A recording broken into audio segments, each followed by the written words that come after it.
Hey, what's up YouTube? It's Classic1333 coming to you live outside on a beautiful fall day. Yep, if there's a favorite time of the season, favorite season for me for the year, it's fall. Because it's like not too hot but not too cold outside. And like days like this, it's like sunny and quiet and calm except for all the birds chirping around me. But when you live out in the middle of nowhere, that tends to happen. Mother Nature tends to take over. So basically, like, I know I haven't done a video in a couple weeks, but there really hasn't been like lots to talk about. Hell in a Cell, I guess, is this weekend, a whole 2 weeks after the pay-per-view. Whoop-de shit. And I think they have like 3 matches announced for it, so I'm not really up for doing a predictions video on it just yet. I might do one this weekend, I don't know yet, but basically this video, like, I'm gonna kind of like touch upon topics that other people have discussed, sort of like video responses, but just kind of combining it all into one. So the first topic goes to the king of the YWC, Johnny Thunder, and basically he did a video where he was like ripping on the CM Punk, the John Cena versus or John Cena R-Truth promo, I should say, ripping on that promo, which I totally agree with because you know their promo was lame. But what I really hate is like the whole R-Truth get crunk thing, because like as far as I know, like that word means to like, you know, go out and get really trashed, get really messed up, you know, drinking wise and stuff. Like, and even like I went through high school like in my early 2000s and stuff. So it's like I doubt the words changed that much over the last like 7 years or something. So yeah, as far as I know, it means to get crazy drunk. But actually, we're gonna let Google decide it. I actually looked the word up on Google and then it went to Wikipedia. So here's four definitions for crunk. Definition number 1, to have a good time. That's probably what R-Truth means, but does he have to say, get crunked? Can't he just say like, yeah, let's crank it up, have a good time, raise the roof, or something? You can tell how hip I am. But he could say something else. He doesn't have to say, get crunked, you know? He could even come up with like his own like goofy like word for it or something, you know? You know, like how they'll have like those words like, oh, for shizzle my nizzle, you know? He could come up with like his own word to mean something. You know, WWE could probably do that, and eventually they probably could get it posted in a dictionary because nowadays you can do, you know, stuff like that. So, but anyway, that's definition number 1 of getting crunked. Number 2, to get crazy drunk, which is what I think he's referring to. Definition number 3 is actually a noun. Like crunk, as I guess, is a style of music that's like popular, like in the southern states. So it's like rap or something. So I don't really think that's what he means. And then number 4 is like at a high volume, or at a high level such as volume. And my example was he got the speakers in the trunk with the bass on crunk. So I don't really think that's what he means to anywhere. Mean anywhere. That's not what he means. Okay, next topic was Kristen's little response to Kristen's Evan Bourne push idea. Well, it really wasn't. I don't know. Basically, she did a 5-part Q&A.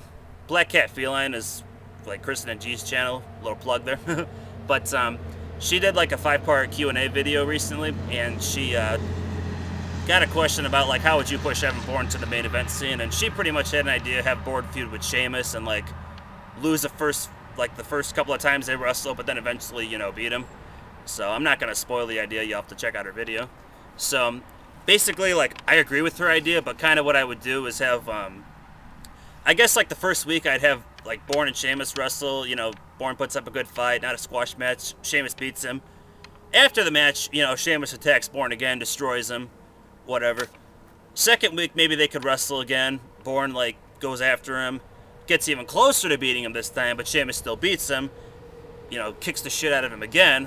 Third week in a row, like maybe they don't wrestle or something, but Bourne, you know, challenges him again, and Sheamus is like, no, I'm not wrestling you. And then Sheamus could wrestle somebody else that show, or Bourne could wrestle somebody else that show or something, and, you know, they both can win. And then maybe like the next week or something, like Bourne wins like a #1 contenders match or something. And then at the pay-per-view, like Kristen's idea was here, like Sheamus winds up like getting himself DQ'd or something because he just, you know, couldn't handle Bourne or couldn't beat him. And then following pay-per-view, Bourne winds up beating him. So I really like that idea. I would just throw in maybe some beatdowns in there, or just have Sheamus look like really strong for like most of it, but, you know, still have kind of the whole underdog thing for Bourne going. So But then when he wins the title, he doesn't have to be like the whole Rey Mysterio, like being the whole underdog thing. It could just straight up be, you know, Bourne's like, I can beat you, you know, straight up, you know. So, I don't know. Next thing I wanted to talk about, this kind of goes back to Night of Champions review that saulmanandthashame did, where they touched upon like the Michael Cole heel turn thing. You guys know I'm not a Michael Cole fan. Like, I really don't like him at all. Because, I don't know, he's just kind of boring and stale. I guess I'm kind of like, yeah, I miss JR. I kind of still have a little bit of heat on him for, you know, sort of taking his spot. But at the same time, too, though, for like the longest time, Cole would always just like, he always just constantly repeats what wrestlers say, like on promos, and, you know, I don't know. It just stale to me. I don't know. His heel turn's kind of interesting, but the problem with that I have with it is it's not consistent. And basically, like with his heel turn, it's kind of like he'll root for guys like The Miz, which is cool, but then when it comes to like other guys like Cena, like John Morrison, like he won't really like rip on them so much, you know?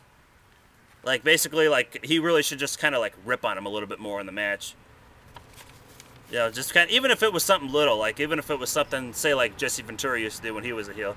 Like say if Cena was like, if Cena did a promo or something where he's like, yeah, the odds are against me, but I'm going to overcome or something. And then Cole could just be like, talk is cheap, Cena. Let's see what you can do, you know. Just, you know, little things to rip on the other guys, like the other faces. You know, cheer for the bad guys, that's fine, but, you know, rip on the faces, you know. Or even if, like, you have to give them credit or something because you're, like, the play-by-play person, even just be like, I'll give him some credit. He did that, but he got lucky or something, you know.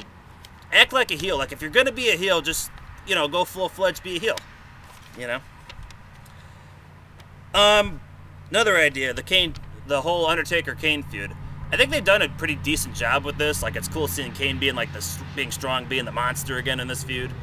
But I've noticed, like, on SmackDown that Paul Bearer returned, and really there's, like, do any of you guys even care that he's back?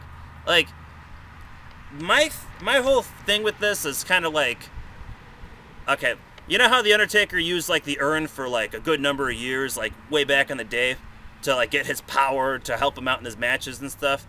And then eventually he kind of got off the urn and was just kind of doing his own thing. Well, I kind of want to compare that to, like, say to, like, I don't know, say if you had, like, a really bad, like, druggie or a really bad alcoholic or something that was, like, say if this person was, like, clean for 10 years or something, and then suddenly he just got the advice of, like, being like, I'll give you this, it'll give you power or something. And the guy would be like, well, I was clean for it, but yes, I want the power. So he drinks it, and he's back, you know, he's hooked on it again. That's kind of what I compare that to. Like, I don't know if Paul Bearer's going to bring, like, the urn back and, you know, raise it up during the Taker's matches or something, but it seems kind of stupid that they would, like, you know, if they do that. I haven't followed SmackDown too much, although I will admit I'm going to be able to watch it this week because it's on Sci-Fi, which I get, yay! But the problem is, like, I don't know if they're going to bring the urn back or not, but I really hope they don't, because it's kind of would go back to my whole alcoholic drug reference thing, you know? Taker doesn't need it. So, and then my last topic of discussion was, do you think WWE needs, like, another weekly wrestling show, or should they, like, change one of their current shows they have? I kind of think they do, because, like, you know how, like, you know, they have NXT, and it's like they always have, like, 6 or 7 debuting guys, and I know only one of them wins, but it's like, but you look at Season 1, they have, like, all those guys on Raw, and then, like, Season 2, I'm sure, like, it's just a matter of time before we get some of the other guys, like Hussey Harris, on TV, and then you look at nowadays with, like, the whole, like, Season 3 with the Divas, I'm sure they're probably going to pick a couple of those two off. That's what they did, like, with Tough Enough and, well, even that Diva Search contestant thing they had, they, like, would eventually bring in, like, other women and stuff into the company. I'm just kind of worried that they're going to have, like, too many wrestlers and not enough time.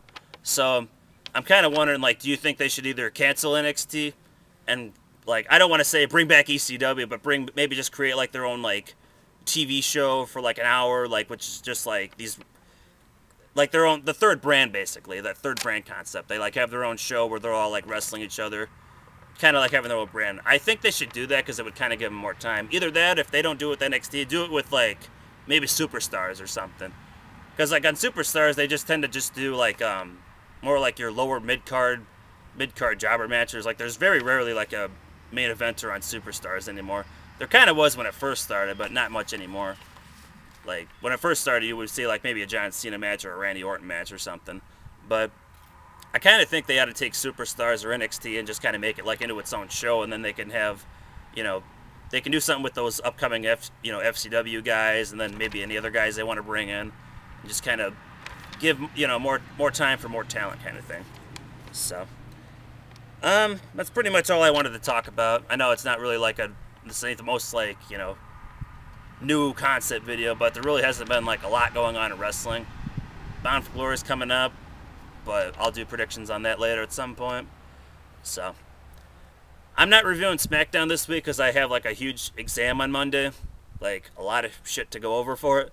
But perhaps in the following weeks I might start picking up SmackDown because it's like really exciting for me to get SmackDown because I haven't watched it since it's been like on my network TV. So, but yeah, that was it. I'll catch you guys later. Hope you guys have a good weekend. Peace.